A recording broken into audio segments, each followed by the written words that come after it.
Are you ready to come out, miss? Almost. I quickly glanced through the rest of my notes and slipped the papers into my backpack. The two men were standing directly outside the door, staring at me like a pair of snakes watching a bird's nest.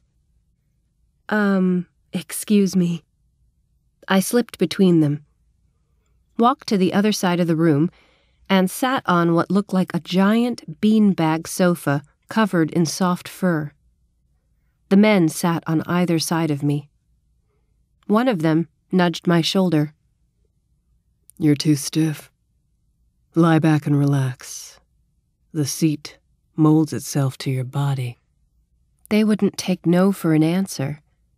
The dark-haired man pushed me back gently, but insistently. Yes, it is comfortable. Thank you.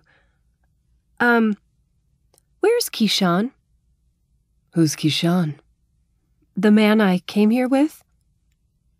I didn't notice a man. It was impossible to notice anything after you stepped into the room, the other man said. Yes, I agree. You're quite lovely, said his brother. One of the men began stroking my arm while the other started massaging my shoulders. They indicated a table in front of us laden with treats. Would you like to try some candied fruit? It's delicious. No, thank you. I'm not hungry quite yet. The man massaging my shoulders began kissing the back of my neck. You have the most delicate skin. I tried to sit up, but he pressed me back in the chair. Relax. We're here to please you. The other one handed me a fluted glass with bubbling red liquid. Sparkling elderberry juice? He picked up my other hand and began kissing my fingers. A foggy dimness clouded my vision. I closed my eyes for a moment, and my senses focused on lips kissing my throat and warm hands massaging my shoulders. Pleasure wound through my body, and I greedily wanted more. One of the men kissed my lips. It didn't feel right. Something was wrong. I murmured, "No," weakly, and tried to shake the men off. But they wouldn't leave me alone. Something tickled the back of my mind, something I was trying to grab onto, something that would help me focus. The massage on my shoulders felt so good. He moved to my neck and moved his thumb in little circles. That's when the something I was trying to remember snapped into my conscious mind. Ren. He'd massaged my neck like that. I pictured his face. It was out of focus at first, but I started to list the things I loved about him in my mind, and the picture became clearer. I thought about his hair, his eyes, how he held my hand all the time. I thought about him laying his head on my lap while I read to him, how he got jealous, his love for peanut butter pancakes, and about how he chose the peaches and cream ice cream because it reminded him of me. In my mind, I heard him say, "Mein tumse mohabbat karta hun iadala." I whispered, "Mujhe tumse pyar hai Ren." Something popped, and I abruptly sat up. The men pouted as they tried to pull me back. They began singing softly. My vision started to shift out of focus again, so I hummed the song Ren wrote for me and recited one of his poems. I stood up. The men were now insisting that I eat something again or sip some juice. I refused. They tugged me over to a soft bed. I stood my ground while they pulled and begged and cajoled. They complimented my hair, my eyes, and my beautiful dress, and cried that I'd been their only visitor in millennia, and that they just wanted to spend some time in my company. Refusing again, I insisted that we needed to be on our way. They persisted, took my hand, and pulled me toward the bed. I twisted away and grabbed my bow. Quickly, I strung it and nocked an arrow, then aimed at whichever male chest was closest, threatening them. The 2 men backed away, and one raised his hand in a gesture of defeat. They silently communicated, and then shook their heads sadly. We would have made you happy. You would have forgotten all of your troubles. We would have loved you. I shook my head. I love another. You would have treasured us over time. We have the ability to take away all thoughts and replace them only with feelings of passion and pleasure. I replied sarcastically, I'll bet. We are lonely. Our last companion died several centuries ago. We loved her. The other one interjected. Yes, we loved her so. She never knew sorrow for even a day in her life with us. But we are immortal, and her life was over too quickly.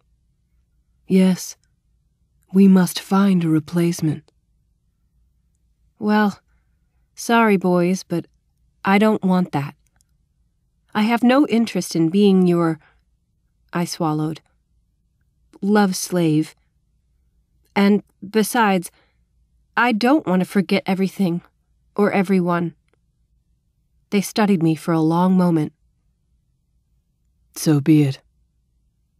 You are free to go. What about Kishan? He must make his own choice. With that, they spun into a thin wisp of smoke, entered a knot on the wall of the tree, and disappeared. I went back into the bathroom to retrieve my fairy clothes and was delighted to see that they had been cleaned and repaired. Picking up the bag, I stepped back into the room. Instead of a seductive boudoir, it was now a simple, empty room with a door. I opened it, left the house, and ended up back on the circular stairway that wound around inside the trunk of the world tree. The doorway closed behind me. I was alone on the stairs. I changed back into the pants and shirt the fairies had woven for us, and wondered when or if Kishan would exit.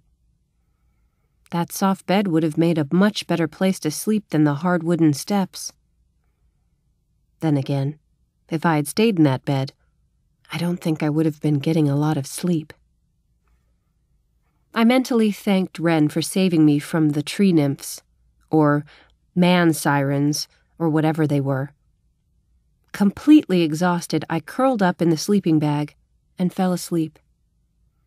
Sometime in the middle of the night, Kishan nudged my shoulder. Hey. I leaned up on an elbow and yawned. Kishan? Took you long enough. Yeah. It wasn't exactly easy to shake off those women. I know what you mean. I had to threaten to shoot those guys to make them leave me alone. In fact, I'm surprised you got out as quickly as you did. How did you purge their influence from your mind? Talk to you about it later. I'm tired, Kels.